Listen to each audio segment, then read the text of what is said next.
अच्छा जी, अभी मैं इस वक्त मौजूद हूँ पीर इब्राहिम की वाटरफॉल पर।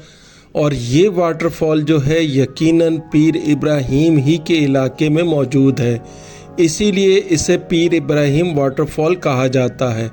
इसी वाटरफॉल से अगर आप ऊपर देखते हैं जिस तरफ से पानी आ रहा है, इसीलिए मैं ये ड्रोन व्यू ऐड कर रहा हूँ।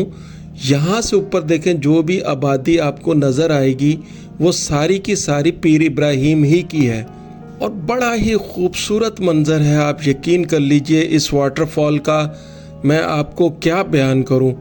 और पीर इब्राहिम के लिए आपने कहां से आना है, किस तरफ से आना है, ये जो जगह है मैप पर मौजूद है।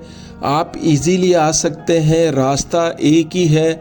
खुशदार से जब आप आते हैं मूला चटोक की तरफ, तो उससे पहले करख एक जगह आती है, वहाँ से रास्ता निकलता है पीर इब्राहिम के लिए है। तो ऐसा है कि देखें, पीर इब्राहिम की इससे पहले मैं मुकम्मल वीडियो बना चुका हूँ। करख शहर से मैंने अपना सफ़र शुरू किया था और पीर इब्राहिम तक मैंने इसको मुकम्मल कवर किया था। लेकिन आज मैं क्या करने जा रहा हूँ, जैसा कि आप थंबनेल देख चुके हैं कि ये वाटरफॉल 12 महीने क्यों चलेगी, आज मैं आपको ये बताने जा रहा हूँ और ये दिखाने भी जा रहा हूँ कि 12 महीने वाटरफॉल किस तरह से चलेगी। इससे पहले ये होता था कि ये वाटरफॉल जो है सिर्फ़ और सिर्फ बारिश का जब सीज़न होता था उसके बाद ही ये वाटरफॉल स्टार्ट होती थी। यानी कि ऊपर पीछे पहाड़ों से जब पानी आता था तो यहाँ ऊपर हाइट से पानी नीचे की तरफ गिरता था तो वाटरफॉल बन जाती है।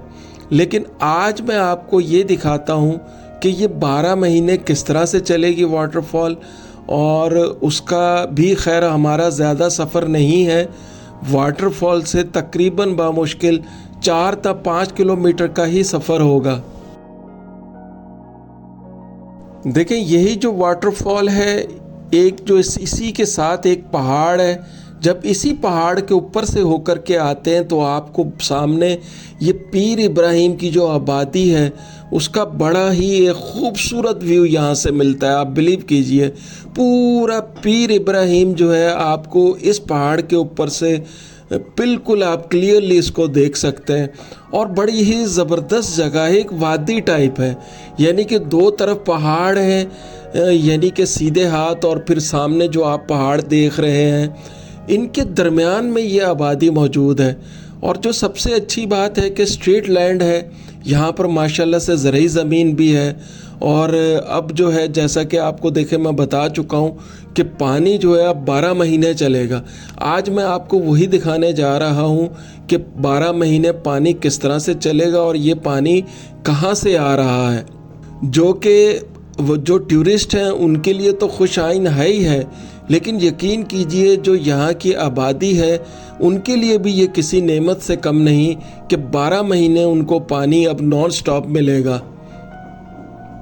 तो ये अभी जो है मैं पीर इब्राहिम की आबादी से गुज़र रहा हूँ। पीर इब्राहिम की आबादी स्टार्ट हो चुकी है, लेकिन आप समझ लीजिए कि मैं उसके साइड पे ही जा रहा हूँ क्योंकि आबादी के अंदर जाना मुनासिब नहीं है और ना ही मैं आबादियों को इस तरह से कवर करता हूँ।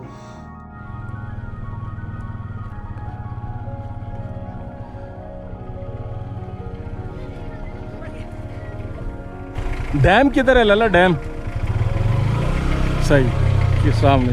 क्या हाल है? खैरियत से? ठीक है।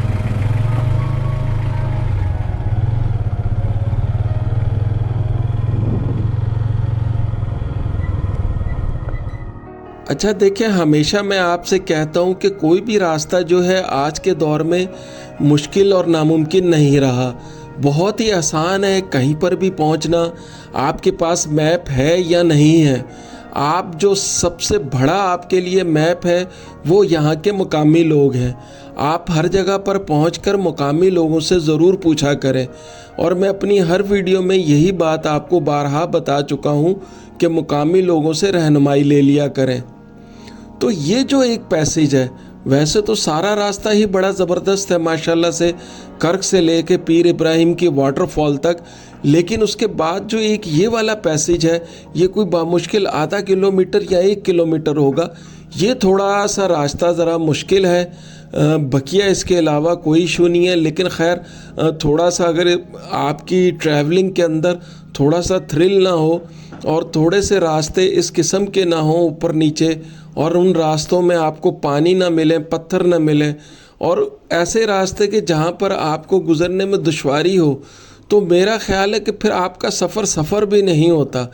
ऐसी जगहों पर जाकर के ऐसा ही सफ़र अगर आपको मिले तो आप यकीन कीजिए बहुत ज़्यादा मज़ा आता है। उस सफ़र का जो कह लीजिए कि एक यादगारी सफ़र आपका बन जाता है कि आप किस तरह से और किन मुश्किल रास्तों से गुज़र कर गए। लेकिन ये जो पैसेज है जिसकी मैं बात कर रहा हूँ, ये खैर ज़्यादा नहीं है, बामुश्किल मेरा ख़्याल है 400-200 मीटर होगा या 300 मीटर होगा, इससे ज़्यादा का मुश्किल रास्ता नहीं है। इसको क्रॉस करने के बाद भी आगे आसान रास्ता है, सीधा है, वो भी मैं खैर आपको दिखाऊंगा ही। तो ये थोड़ा सा बीच में एक पैच है जहाँ पर आपको थोड़ी सी मुश्किल होगी, लेकिन खैर लोकल लोग अच्छे हैं क्योंकि उन्होंने भी आना जाना है, इससे आगे भी आबादियाँ हैं, तो उनको ये ठीक करते रहते हैं इस रास्ते को। असल में होता क्या है कि देखें, जब भी बारिश होती है ना, बारिश के बाद ये होता है कि सैलाबी एक पानी आता है पहाड़ों से, तो वो पूरा रास्ते को डैमेज कर देता है, सारे रास्ते को ख़राब कर देता है। वरना ये है कि ये रास्ता होता ठीक ही है। इससे पहले भी लोग मुझे बता रहे हैं कि रास्ता ठीक था, हमने सड़क भी एक निकाली हुई थी, लेकिन जैसे ही बारिशें होती हैं उसके बाद सारा तहस नहस हो जाता है। लेकिन फिर भी खैर मुकामी लोग उसके बावजूद खैर वो बेचारे फिर रास्ते को बेहतर करने की कोशिश करते हैं, और अगर गाड़ी ना गुज़रे तो कम से कम बाइक का ज़रूर रास्ता वो निकाल देते हैं। तो आप लोग भी अब आसानी आ सकते हैं, कोई ऐसा मुश्किल नहीं है इस पैसेज के अलावा। अभी आप देख सकते हैं, देखें ये रास्ता भी बिल्कुल क्लियर है माशाल्लाह से, बिल्कुल प्लेन है और सीधा है। और ये सफ़र भी ये देखें बामुश्किल मैं बता चुका हूँ कि टोटल पीर इब्राहिम की वाटरफॉल से लेके इस जगह तक जो है बामुश्किल 4 किलोमीटर, अगर 4 नहीं होंगे तो 5 किलोमीटर आप तसव्वुर कर लीजिए, इससे ज़्यादा का सफ़र नहीं है। लेकिन यार यकीन कीजिए बड़ा ही ज़बरदस्त सफ़र है। अगर आप देखें पीर इब्राहिम आते हैं तो मेरा आपको मशवरा है कि उससे आगे इस जगह को भी ज़रूर विज़िट करें, बड़ी ही ज़बरदस्त जगह है। आप पीर इब्राहिम पर नाइट स्टे कर लीजिए, फिर अगले दिन उठकर सुबह इस जगह पर आ जाए।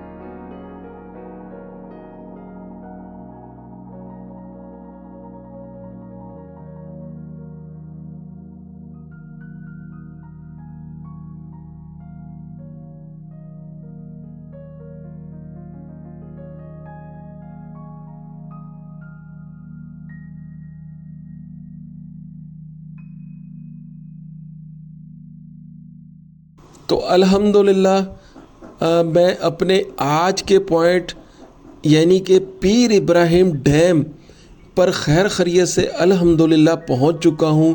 तो ये थी जी वो वजह जो मैं आपको दिखाना चाहता था कि क्या वजह है कि अब जो है वाटरफॉल 12 महीने चलेगी। तो वो इस डैम की मरहून मिन्नत है, वो वाटरफॉल इस डैम की वजह से जो है वो 12 महीने इंशाल्लाह ये वाटरफॉल अब चलती रहेगी। वगरना पहले क्या होता था, आप लोगों को मालूम है, जो लोग आ चुके हैं, कि जब बारिशें होती थी तो सैलाबी पानी जो गुज़रता था वो वाटरफॉल की सूरत में ऊपर से गिरता था और 2 या 3 महीने वो चलता था और उसके बाद वाटरफॉल बंद हो जाती थी। अब इस डैम की वजह से क्या हुआ है कि इस डैम की वजह से साइड से आपको मालूम है कि इसका पानी भी छोड़ा जाता है ताकि मुकामी जो आबादी हैं उन तक पानी पहुंचता रहे और वो इसका इस्तेमाल कर सके। तो ये पानी फिर उसी वाटरफॉल पर जाकर गिर रहा है। तो अल्हम्दुलिल्लाह ये बहुत बड़ा डैम है। यकीन कीजिए तस्वीरों में बाज़ औक़ात उस तरह से आप कैप्चर नहीं कर पाते और उस तरह से नहीं देख पाते, जो मंज़र आँखों से आप वहाँ पर मौजूद होते हैं तब आप देखते हैं, उस तरह से वो मंज़र मैं समझता हूँ कि आप तक नहीं पहुँच पाता। यकीन कीजिए ये बहुत बड़ा डैम है। ड्रोन व्यू भी खैर मैं इसमें ऐड कर देता हूँ। और बड़ा ही शानदार यार डैम बनाया है इन्होंने। देखे सड़क भी दी है ऊपर। सड़क इसलिए दी है कि इस सड़क से यानी कि इस डैम से आगे भी आबादियाँ थी, तो इन्होंने इस डैम को यानी कि बंद भी बनाया और उसके ऊपर से सड़क यानी कि पैसेज भी दे दिया कि आगे आबादियों को जो लोग जाना चाहते हैं वो भी बआसानी जा और आ सकें, इसलिए कि आबादियाँ मौजूद हैं, आगे भी गोठ मौजूद हैं, तो डेफिनेट उनके लिए भी रास्ता छोड़ना था। तो बड़ा खूबसूरत लोकेशन है, यकीन कीजिए इस डैम की। और अभी भी ड्रोन व्यू से भी देखें, ऊपर से आपको नज़र आ रहा होगा कि बहुत छोटी सी जगह है। खैर ऐसी बात नहीं है, बहुत बड़ा डैम है ये, बहुत बड़ा पानी है। ये उसी वक्त आपको अंदाज़ा होगा कि जब आप ख़ुद वहाँ पर पहुँचेंगे और इसी तरह पर यहाँ पर खड़े होकर जब आप इसका मंज़र देखेंगे, और इसकी गहराई भी बहुत ज़्यादा है पानी की। तो इस डैम की वजह से जो है अब अल्हम्दुलिल्लाह 12 महीना वाटरफॉल चलेगी, जो कि बहुत खुशाइन है। उन तमाम लोगों के लिए भी खुशाइन है कि जो वहाँ ट्रैवलिंग करते हुए वहाँ पहले पहुँचते थे तो पहले उन्हें वाटरफॉल नहीं मिलती थी बारिशों के सीज़न के अलावा। तो अब ये होगा कि 12 महीना वाटरफॉल आपको मिलेगी इंशाअल्लाह ताला, क्योंकि डैम में तकरीबन पानी भरा ही रहता है। अच्छा, बारिशों के सीज़न में इस डैम के ऊपर से पानी जब ओवरफ्लो करता है वो सीन भी एक देखने से ताल्लुक़ रखता है। वो भी खैर मैं कभी कोशिश करूँगा कि इसका ओवरफ्लो भी आपको मैं दिखाऊं कि क्या मंज़र बनता है इसके ओवरफ्लो का। जिधर अभी मैं खड़ा हुआ हूँ वहाँ से देखें पानी ऊपर से आता है, ओवरफ्लो करता है, और बड़ा खूबसूरत मंज़र है यार। यकीन कीजिए मैंने बड़े डैमों की बड़ी लोकेशंस देखी, लेकिन इस डैम की जो मुझे लोकेशन पसंद आई है और जो खूबसूरती है ना, वो मैं आपको बयान नहीं कर सकता। यहाँ पर भी, इसमें भी आगे जा कर के आप कैंपिंग कर सकते हैं, यानी कि अगर आप इसकी बैक साइड पर चले जाएं, सड़क मौजूद है, आप जा सकते हैं। वहाँ पर पीछे जा कर के अगर आप स्पॉट एक देख कर के वहाँ अगर आप अपनी कैंपिंग करें तो बड़ा ज़बरदस्त माहौल है। तो बस जी, अपना मैं आज का सफ़र यहीं पर ख़त्म करूँगा। यही मेरा मकसद था कि एक तो ये डैम नया बना था, मैंने पहले इसको कवर नहीं किया था, तो मैंने सोचा कि इसको भी आज आप लोगों के लिए कवर करूं, तो लिहाजा मैं अपना सफ़र आज यहीं पर ख़त्म करूँगा। तो ये था मेरा आज का सफ़र। अब मैं आपसे इजाज़त चाहूँगा। अपना ख्याल रखिएगा, दुआओं में याद रखिएगा। ज़िंदगी रही तो नई वीडियो में नए मुकाम पर फिर मुलाकात होगी। अल्लाह हाफ़िज़।